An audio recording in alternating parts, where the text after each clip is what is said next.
So now that we've gone through the process of how to find partial fractions, we're going to look at an integral where we're going to create the partial fractions and use that to help us integrate. So here we're asked to integrate x plus 4 over x squared plus 5x minus 6 dx. So you can see that the degree of the numerator is less than the degree of the denominator, and I can rewrite the denominator here as x plus 6 times x minus 1. It does factor.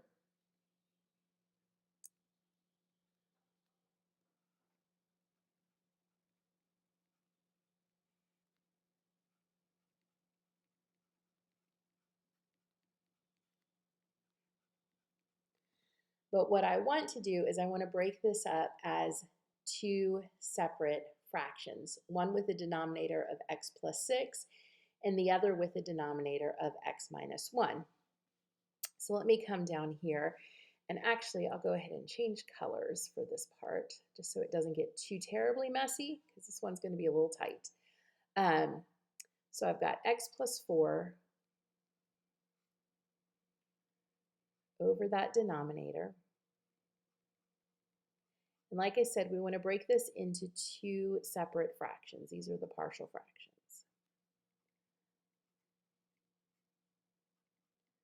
So just like with the first example, I'm going to multiply through by my common denominator, and that's going to leave me with x plus 4 is equal to a times x minus 1 plus b times x plus 6. Now, with the first example, I worked it out where we had a set of two equations with two unknowns and solved that way. And it wasn't terribly difficult, but I am going to show you a little bit of a shortcut here. And you can work these either way. I tend to use the shortcut just because it's quicker, but you don't have to. If you want to do your set of multiple equations with a couple unknowns, go for it. I have no problem with that. But here's one way you could approach this. If x were equal to 1, I would eliminate this whole term here with the a. So I'm going to do that. Let x equal 1.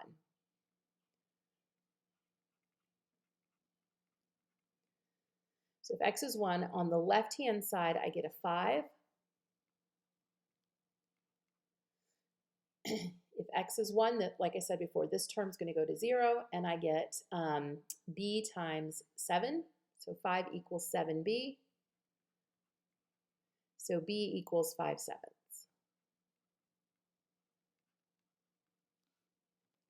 And I can do something very similar to find a.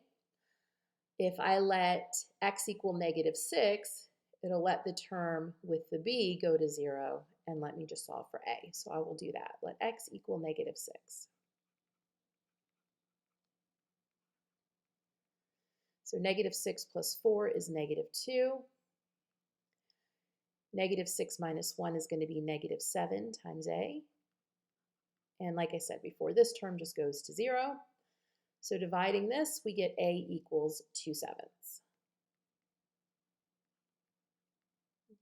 So it's just a little quicker way to go about finding your a and b. So what this allows me to do is rewrite x plus 4 over that x plus 6, x minus 1 as the sum of two fractions. So let me go ahead and do that.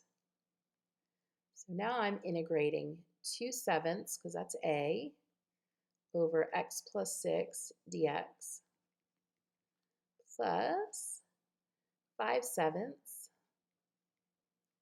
over x minus 1 dx. So now we're integrating these two individual fractions.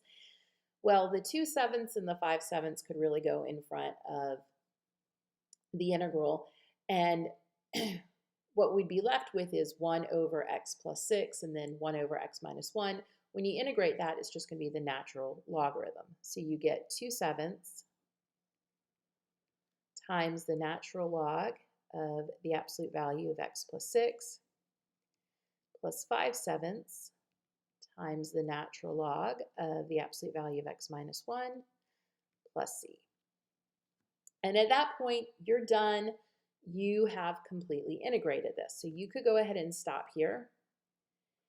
If you wanted to combine the natural logarithms, you could do that. It takes a couple more steps. And if you're interested in that, I've got those next couple steps in my written notes.